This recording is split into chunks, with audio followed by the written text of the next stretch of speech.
Hey, what's going on, boxing and basketball fans? This is your host, Sean Rico, and I'm here with my co-host, which is Matthew Rayner. We're back for another adventure down NBA adventures. What's going on, Matthew? How you doing? Hey, we had a few days off. It was nice. Happy to get to the favorite part of my week, talking hoops with you.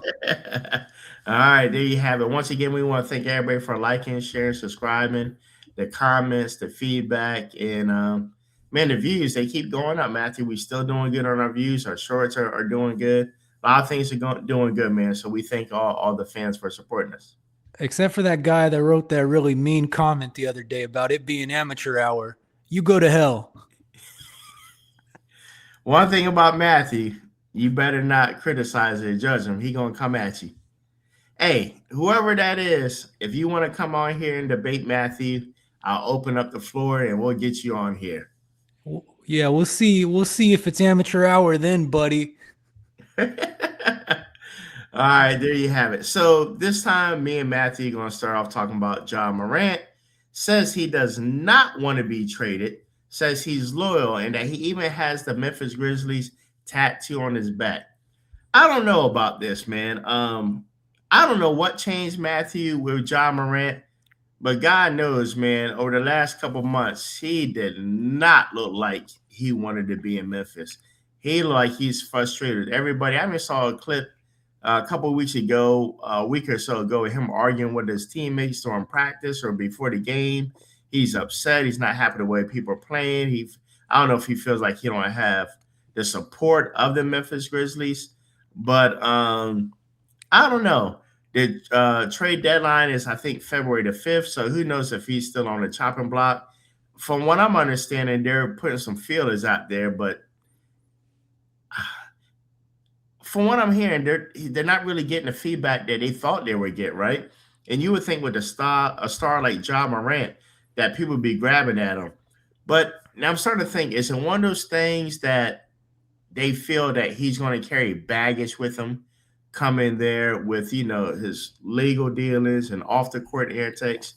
But still, at the end of the day, he seems like he got a lot of that stuff underneath wraps. Seems like he's doing good right now.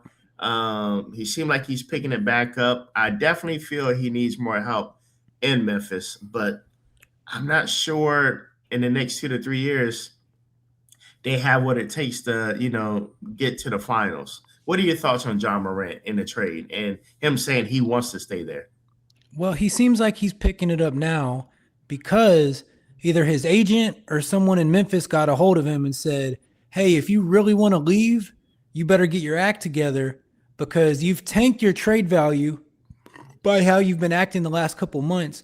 And so I think this is a last ditch effort on his part and on the Grizzlies' part to save a little bit of his trade value. We saw how little Atlanta got back for Trae Young the other day. Mm-hmm. And Ja Morant's probably not as good as Trae Young, and he comes with twice the baggage. So somebody likely told him, hey, let's work together. Let's help you get a trade. Let's help you get out of here. Because even though he says he has the Memphis tattoo and that he loves the Grizzlies up and down, come on, we all know how this goes, Sean. You ever had a girlfriend and you knew it wasn't going to work, but sometimes the highs were so high and everything was, I love you so much. I would do anything for you. But then the lows are so lows and she's chasing you around the bridge with a knife and it's up and down and up. So with Ja, a week ago, he was fighting with Vince Williams. We didn't even know who Vince Williams was. We had to look him up. And he's fighting with Vince Williams. Yeah. He's fighting with the coach. He's getting suspended. He's saying cryptic, negative stuff in the post-game pressers. So the bridge has already been burnt. And any effort to work on the bridge, I think is just an effort on Ja's management's part and on the Grizzlies' part to raise his trade value. So I don't buy any of what he said over the last couple of days. His numbers have been good. I'm looking at the numbers right now. The last 5 games, he's had a 23-point game, a 24-point game, a 40-point game, and a 21-point game. But what I worry about is what happens when the coach pulls him early. what happens when coach doesn't let him close? I think his attitude goes right back down the gutter. And so it's best to have him playing good right now before the trade deadline and get him out of there before February 5th. Got you. All right. Well, there you have it on that part. Appreciate your feedback. What we're going to talk about next, Matthew, is Tyrese Maxey, which you know I'm a pretty big fan of. He has locked in a new multi-year deal with New Balance, and he's getting his own shoe line. So I think he locked in a deal a few years ago.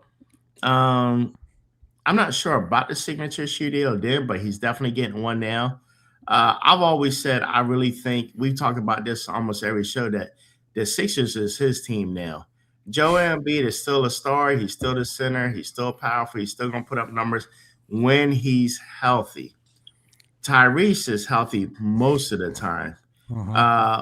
So I'm not saying that Joel Embiid is not the best, but if we're dealing with consistency, who's going to be there almost every night throughout the season, it's got to be given to Tyrese Maxey because he carries the team when Joel's out, and sometimes when Joel is there.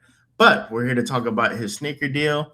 I've looked all around. I can't find any price how much his deal was worth. Like anybody else, I'm sure it's in the millions. If you were an NBA player, Nike is dominant, right? How do you feel about when you're balling, you play basketball, are you out there rocking New Balance on a basketball court? Well, not necessarily, but they have made an effort in recent years. I know they have Kawhi Leonard. I know they have Cameron Brink and the WNBA, the Los Angeles Sparks. So they have like some well-known people. I mean, Kawhi is a huge star. Tyrese Maxey's an emerging star. And whether it's New Balance or not, usually once you get the signature shoe, that's kind of the sign you've made it to the level of a superstar. Because the people that aren't quite superstars, you know, they might have their own offshoot of a Jordan or their own offshoot of the Curry shoe. Like I remember De'Aaron Fox had an offshoot of the Curry shoe. They have to kind of glom onto another star shoe to sell their shoe. But when you have your own signature shoe, when you're Michael Jordan or when you're Allen Iverson or when you're Stephen Curry or whoever, that's the sign. That's the first sign, having the own signature shoe. LeBron James, Kevin Durant. So that's a huge step in Tyrese Maxey's career. And then just to piggyback off what you were saying about consistency, not only has he played most of the games, 40 games, he's actually leading the league in minutes per game, 39.5 minutes per game. So he's available, and he's going to be available to play all game. And honestly, the way the Sixers are kind of, you know, right on that line of being really good, especially on the nights where Embiid's out, where they could be mediocre, they could be really good. They need everything they can get from Maxey, and that's why he's playing 39 and a half minutes a game. So, you know, we've went back and forth on this. I still think Embiid is your guy, and I think the decision, maybe he'll fall. If he continues to be injured, obviously eventually Maxey will take over the team. But I think when Embiid's healthy, you got to run the offense through Embiid. But the fact that Maxey's been there and he's been available and he's playing 40 minutes a game and he's taking 23 shots a game, he's putting the team on his back when PG and when Embiid are injured. And so while I don't believe he's the number 1A right now, I think he's taking a lot of steps and he's building towards that role. And more, you know, as Embiid gets older or as Embiid gets injured more, it will be Maxey's team. Or if eventually, you know, he's on a different team somewhere, he will be that guy. And he's developing into it right now. He's an all-star starter and shooting 47% from the field, 40% from three, 30 points a game. He's having an incredible season. So he's done every bit to earn that signature shoe. I'm excited to see how he develops, and I'm excited to see what the Sixers can do because they're only 23 and 19, but you've had Embiid a bit more as the season's progressed. You've had PG a bit more. You've had VJ Edgecombe emerge into, you know, their fourth best player to a potential budding young star. And of course you have Maxey putting up 30 every night. So I'm curious to see what that team can do post All-Star break. You know, maybe if they can go on like a 15-5 run, I think they're a real danger in the East, especially with, you know, Tatum out in Boston and Milwaukee struggling. I think the East is tough. The Knicks kind of struggling, despite the fact that they won by 60 last night. Before last night, That's they've been kind of crazy. struggling. So the Yep. East is tough. There's a lot of good teams, but there's a lot of teams struggling for position. And so I want to see if the Sixers can get healthy and make a run. And we'll be able to see and we'll be able to determine whose team is that if they are able to make a run. Because if that run is, more led by Embiid, or if Embiid's not even there, and then they have to be led by Maxey. So we're going to see how that team goes, but I'm looking forward to their last 40-game stretch. And I think they've probably got a couple winning streaks in them for playoff positioning. I think they'll probably get to that 3 or 4 seed. Got you. All right. I was just looking at something real quick while you were talking also, Matthew. And one thing people never talk about is like jersey sales, right? Why do they only get money off of their sneaker deal? So I'm looking when a fan buys a jersey, that money goes into a league and team licensing revenue, which is counted as basketball related income, BRI. And under the NBA collective bargaining agreement, players as a group receive about half of BRI, which is 49 to 51%. And that pool is what funds the salary cap and ultimately player salaries and benefits. So players benefit from strong merchandise sales league wide, but not by getting a fixed amount for each jersey with their name on it. So, not only ticket sales, but a lot of their salaries are coming from, their sales as well. So if you got somebody like LeBron and their jerseys are selling well, that helps with, them getting money overall when it comes to their salary in these 4 and 5 year deals. And as we're talking about this, and as I'm talking about them potentially making a run, I'm looking and seeing tonight they got a really tough win against the Houston Rockets, your team, the Houston Rockets. And, they gutted it out in overtime. Everybody played. Maxey played. Embiid played. Paul George played. VJ Edgecombe played. And just to round it out, even Kelly Oubre Jr. played. And you look at the numbers tonight. Yeah. PG struggled, but Embiid, 32 points and 15 rebounds. But your boy, Tyrese Maxey, 36 points, 10 assists, and he played 43 minutes. So Embiid and Maxey really working it as a dynamic duo. Hopefully they can stay healthy, because if they can beat that Rockets team, then they can beat most teams. So I think they've got a run in them if the big three can stay healthy, or we'll say the big two plus PG, because PG is a very talented player, but he might be on the back nine of his career. So, but that's still a very potent team, and that's a big win over the Rockets tonight. And I really think this team's got a run in them if they stay healthy. Yeah, there you have it, man. I appreciate it. All right, next, Matthew, we're moving on to our third subject of the night. Jennie Buss. From what we're hearing, she feels LeBron is not grateful enough after drafting his son as a 55th pick in 2024. With that being said, we talked a little bit off camera about how she wasn't happy about him using his influence to get Russell Westbrook over to the Lakers. And it just didn't work out. He just wasn't a good fit. Russell Westbrook is a good, great player, but it just didn't fit with the Lakers and all that. So she was still kind of upset about that. And then, he didn't want to take the blame, she said, when it didn't work out. You don't want it one of them. It didn't work out, so it backfired. Then we turned around and still stroked your ego and got your son to come to the Lakers. And you just feel like, what's the word we're looking for, Matthew? You supposed to do this. Entitled. You know how people, y'all fans out there, how you've run across certain friends or family, they just feel entitled, like you're just supposed to do this. Mm-hmm. So she just feels he's ungrateful for that. And at one point in time, they said that she was even contemplating trading LeBron. What are your thoughts on that, Matthew? I think it's tough, because I think if it was anybody other than LeBron, based on the influence he has over the decision-making process and his influence over the locker room, I think he probably already would have gotten traded based on what you're getting on a return on the skills, especially this season, because he's not what he once was. But his name is so important to basketball. Right. And he's been such a great ambassador for the league over the years. And you know, I'm a huge Westbrook fan, so my opinion of LeBron kind of went down after that saga. But you Mhm. can't deny that he's been a great ambassador for the league. Now, as far as drafting Bronny, do I think Bronny, especially when he got drafted, do I think he's a legit NBA player? I don't. But there's a lot of people that get drafted in the second round that don't turn out to be legitimate NBA players. And Bronny was a top high school prospect.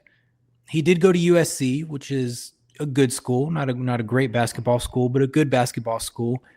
And he didn't do good at USC. He struggled at USC, but you know, plenty of players don't do good in college and then find their way into the league. You know, I was Sure. reading about Dylan Cardwell, who's emerging as a backup center for the Kings. He averaged 5 points a game at Auburn, and he's in Right. the NBA now. He worked hard to get there. It's a different route than Bronny, but Sure. the point is that it happens. And do I mind the Lakers drafting Bronny? No, because LeBron has been a great ambassador for the league. He is the highest scorer. He has done 23 years. He was the most hyped prospect of all time. He lived up to every single expectation. Based on what he's done for the league was going to do a little bit for LeBron. And whether he played for the Cleveland Cavaliers, the Miami Heat, the Los Angeles Lakers, somebody was going to draft Bronny if LeBron was still on their team when Bronny became available in the draft. It was going to happen. It's a reality. So should he have been grateful? Well, I don't know. I mean, sure, they did it, but they did it to appease him. And did he ask them to do it? I don't know. Maybe they're just so used to appeasing him, they thought we're going to do it anyway, and he's going to sing our praises. But he's got a giant ego. He's not going to come with his hat in his hand and say, oh, thank you so much for drafting my son. I don't know exactly what they were expecting. And I don't know who talked to reporters to get this story out, because obviously when stories like this come out, somebody wants it to be out. They talk to a reporter about this, or they leaked it to a reporter. This doesn't really make anybody look good. It doesn't make Jennie Buss look good. It doesn't make LeBron look good. And it certainly doesn't make the Lakers organization look good. It's just a weird story. And like I said, I don't have a problem with the Lakers drafting Bronny with the 55th pick, but I don't think LeBron has necessarily contributed that much to the Lakers. I heard some of the pundits debating this morning, well, the Lakers will live with the headache because all he's brought to the organization. You know, they've missed the playoffs a bunch of times since he's been there. They've been knocked out in the first round a couple times. They won the one championship, the bubble championship, but if LeBron is really as much of a headache as some of these people leak to the media that he is, then is one championship in 8 years, is that worth it? I don't know. The Lakers have won plenty of championships. Shaq and Kobe won 3 together. Kobe and Gasol won 2 together. The Showtime Lakers won 5 in the 80s. So is the LeBron headache worth it if you're the Lakers organization? Probably not. But it sounds like their ownership and their brain trust has their own issues independent of LeBron. Right. So I think they all just kind of look bad right now. True. Got you. All right. Well, listen, let's parlay that into the next subject, which is your boy, Russell Westbrook. Now, before we run off these stats, we're going to let Matthew run off the stats. But let me tell you something. Russell was almost out of the league this time around. Out of the league. Like, nobody was trying to pick him up. And boom, out of nowhere, the Sacramento Kings said, we will pick you up, and we're going to sign you to a 1-year contract worth only, y'all ready for this? After this man made millions and millions of dollars. And he was still putting up good numbers, but they said we're going to sign you for only $3.6 million. After taxes, you're looking at 1.8. After you paying your agent, all that stuff, he's probably walking around 1.3, 1.4 million. That's really nothing for Russell. That's really nothing for Russell Westbrook at this pinnacle in his career, right? But with all that being said, after this man's walking away with just a little over $1 million after taxes, agents, and everything else he got to pay, Matthew, tell the people what he's doing for the Sacramento Kings and how he's leading them in almost everything. Well, he's having an incredible year, and he's first in 3-pointers, which is crazy to people. Yep. If you followed Russ's career, even in his prime, the 3-point shooting was the hardest thing. And he's doing what's his little celebration? He makes a 3-pointer, then he jams it in his head. So he's doing he's doing that. I guess that's a take on the Carmelo 3 to the head. So he's told the reporters in Sacramento that he'll let us know what it means in 2027. So we're looking forward to next year so he can tell us what his celebration means. Yeah. So he's first in threes. Mm-hmm. He's first in rebounds as a 6'3" guard. Yeah. He's gotten more rebounds than all the centers, all the power forwards. And I want y'all to keep in mind these stats that Matthew is giving are like leading is within the Sacramento Kings roster, not overall in the NBA. But this is within their team. Within the roster, the total number. So he's within the totals on the roster. So he's first in threes, first in rebounds, first in assists by like 150 assists. I mean, he's diming him up. Now he's getting some turnovers too. Let's be clear. He's probably first in turnovers. He's first in steals now. He just passed DeMar. He was second in steals. Now he's first in steals. And he's second in points. And beyond that, and this is for the whole league, this isn't just for the Kings. He's the only player in the NBA that has at least 650 points, 250 assists, 250 rebounds, and 60 steals.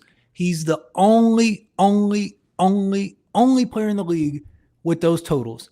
And so you mash that up, and Russ is giving you he's played all 45 games. He's shooting 44% from the field, 35% from three, 69 from the line. He struggled at the line the last few years, but giving you 16 points, 7 assists, 6 rebounds, and a steal and a half a game. Now the Kings are terrible.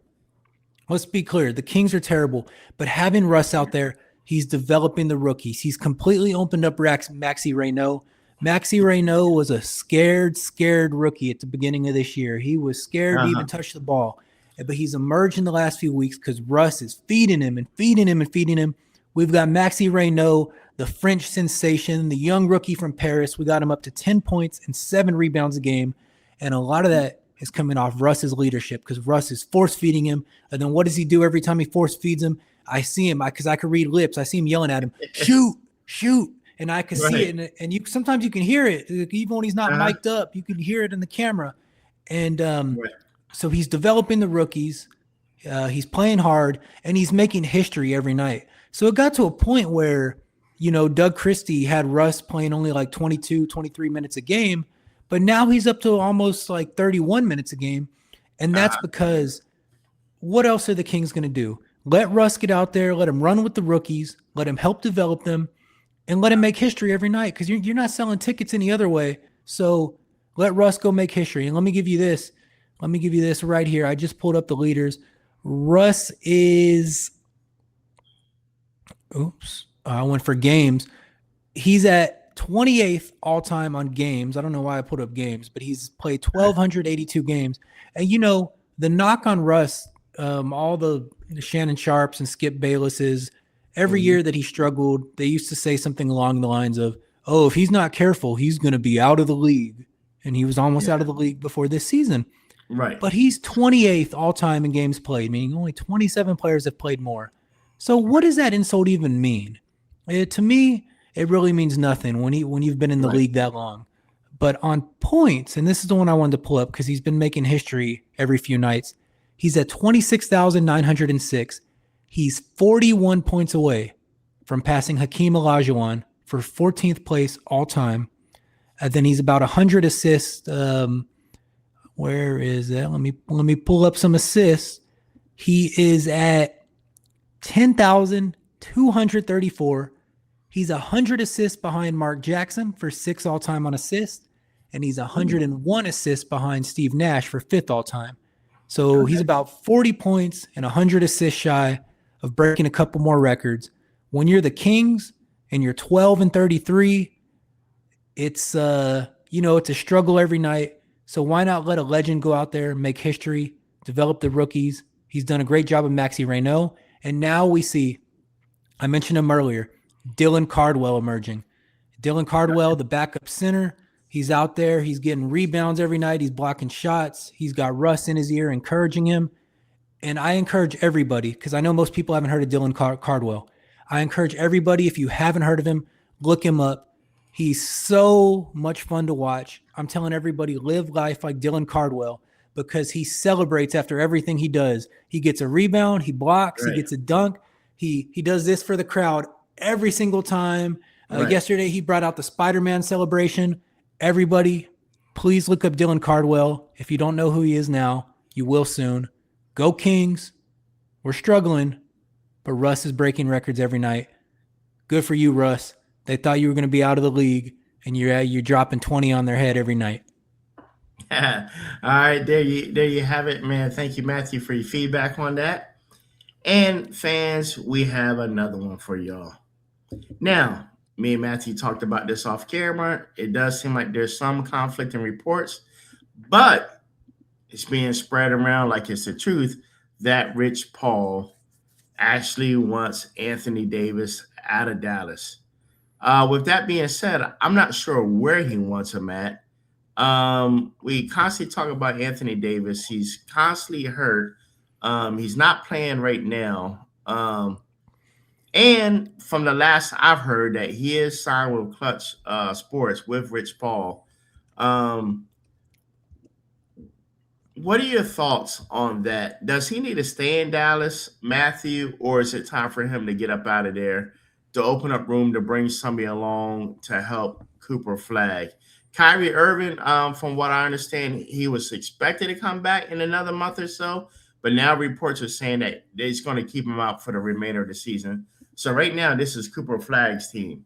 Do they need to trade him by the deadline, by the 5th, and bring somebody to help Cooper Flag, or let him stay there, let him recover, and keep playing and build a dynasty with Kyrie Irving, Flag, and himself for the 26-27 season?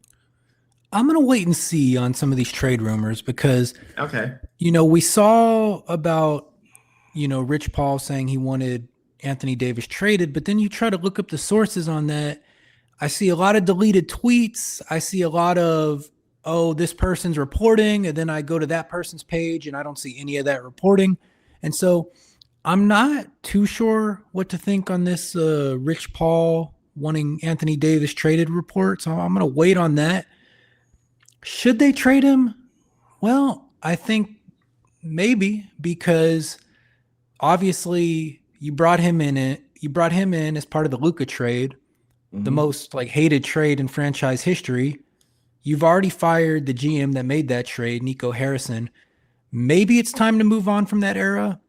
But then the other hand of that is that you didn't get much back for Luka Doncic, and you lose AD. It's like you got nothing back for that trade. You got nothing to show for losing one of the most exciting players in franchise history. And once you get rid of AD, you've completely folded. You've completely thrown in the towel on that. So it is something to think about. And not to mention, I harp on this every time we talk about it. AD, when he's healthy, is a dominant defender. Yeah. He can lead a defense. He could be your anchor in the post. If you give up on him and he goes to Golden State or Toronto or wherever any of these rumors put him, and, as far as I can see, they're just rumors, and he goes to a Toronto and he takes that team from 26-15 to, dominant defense, real contender, or he goes to Golden State and helps them turn their season around, you're going to regret that for a long time. But it's questionable just because of his injury history. Because of his injury history, you might say, you're ready to sell low on him just to get him out of the building just because you're tired of having your hopes broken by his injuries. Yeah. But he is that kind of talented player that if he does get healthy and he gets on a team that's going in the playoffs and he comes back in April and he dominates on defense in the playoffs and he helps a Golden State or he helps a Toronto take that next step, you're going to regret that forever because now you lost Luka, you got AD back, you give up on AD, and then he goes and leads somebody else he goes and becomes a defensive anchor for another contender in the playoffs and helps him get somewhere, then it's kind of like you're getting burnt twice. I think the smart money, and I think what the fans would want to do right now, is to give up on the AD experiment, especially after the recent injury, because it just seems like the guy's got bad luck. You're so used to seeing him hurting his knee and ankle and being on the ground, rolling around, holding the knee. And for him to be out 2-3 months right now with the hand, of all things, tearing a ligament in the hand, right, on one of these things. Yeah. And so he's got bad luck, but I still believe in his talent.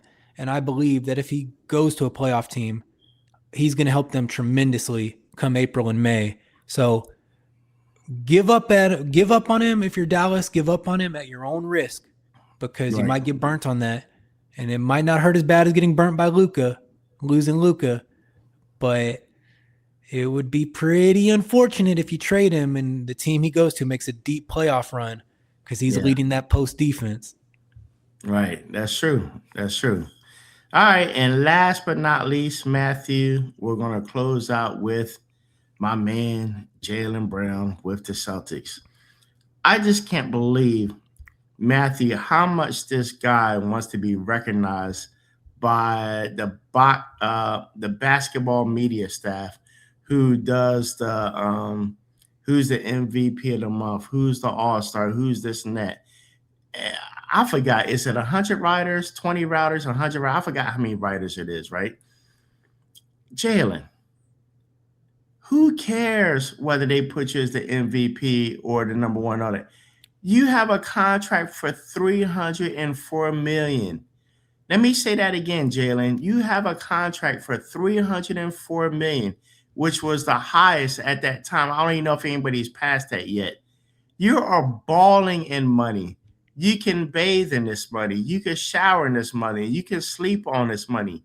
You are one of the highest paid players, and y'all won a championship, and y'all are doing good. Like, Jaylen, I don't know if it's an ego thing or what. Who cares? I say that to say this. The money you're being paid, $304 million, is speaking for you. You don't need the writers. You don't need a staff of writers saying you're the defensive player of the month. You're the MVP of the month.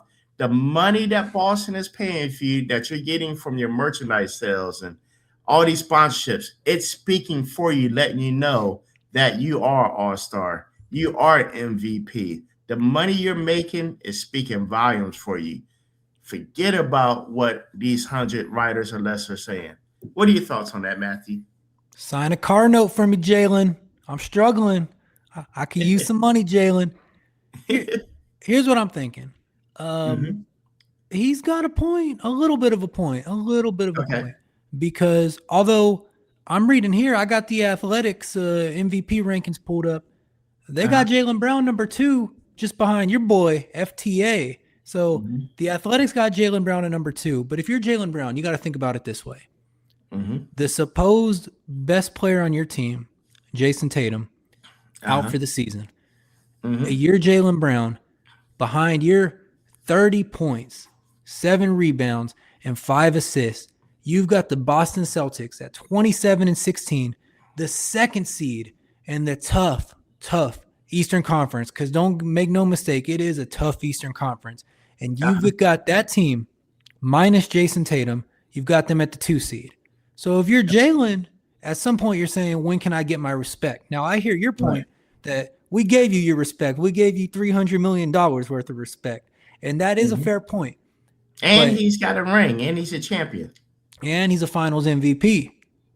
So what he's saying is, hey, you guys talk Tatum. And maybe he's not saying that, but these guys do talk Tatum. And Jaylen Brown's over here thinking, I was finals MVP. I led the Boston Celtics to a chip. And now my friend Jason Tatum is out. And instead of rolling over and playing dead, what do? I put 30 points a game on the board. I put the team on my back, though. And I lead him to a 27-16 record, the second best record in the East. And so he's feeling a little disrespected because how does the media and how do us, the fans, respond to Jaylen Brown leading the Celtics this far without his running buddy Jason Tatum, we respond this way. Oh, we don't even talk about him. How often do we talk about the Celtics? We've been doing this show. Maybe this is our 7th or 8th episode. Yep. I can't remember talking about the Celtics once. So shame on us. Shame on the media. It's amazing what Jaylen's doing. But I also take your point that he's getting $300 million worth of respect. So who cares about the respect of these 100 or so journalists? So I hear you, but also I'm going to start vowing to be different, and I'm going to start paying attention to these Celtics, and I'm going to start paying attention to Jaylen Brown. And by next week or a couple weeks from now, I'll give you my verdict, whether I think the Tatumless Celtics are contenders or pretenders. All right, so Matthew, let's keep in mind, 2022-2023, the Boston Celtics won 4-1 over Dallas, right? And can I ask you, Matthew, who was the MVP of that? Jaylen Brown. Jaylen Brown. So, Jaylen, we know you're the MVP. You're the championship, the finals MVP. $300 million deal. You won a championship. You got the ring. You are number one. Bruh, I'm going to end it with this. It's okay, man. If you need a hug, I'll give you a hug and let you know that you're one of the best. But does the casual fan know that Jaylen Brown is just as good as Tatum? Does the average media member know that? Because we know that. Absolutely. We follow basketball, but I think the average fan, if you asked them who was the finals MVP, they would say, Tatum? Because, I think if you're Brown, maybe he's tired of playing. So it's the shadow. Is that what it is? I think he's a little tired of the shadow. You feel that he's in the shadow of Jason Tatum? Yes. Maybe that's it. Maybe you're right. Maybe that's it. He feels like he's in the shadow. He's Robin, and he should be Batman. And that's his buddy, so he's not going to call out Jason Tatum. So what is he going to do? He's going to call out the media. He's going to call out the fans. He's going to say, nobody's paying attention. I'm not getting my respect. But maybe if we can really be armchair psychiatrists here and get in his head, I think maybe he's a little tired of the long shadow of his friend, Jason Tatum. There you have it. Well, Matthew, man, I appreciate it, man. Another fun time we have. For all y'all fans out there, please make sure you like, subscribe, share. Man, we appreciate your support. We'll try our best to answer the comments and stuff you leave down below. Once again, like we always say, if you have anything you want us to talk about, please drop it in the comment section, share it with us, and we'll try to cover it. And Matthew, what do you want to say to our fans closing out? I want to say that if you leave a rude comment, leave your address too so I can pull up. All right, there you have it. Thank you so much, Matthew. And fans, until next time, we're signing out.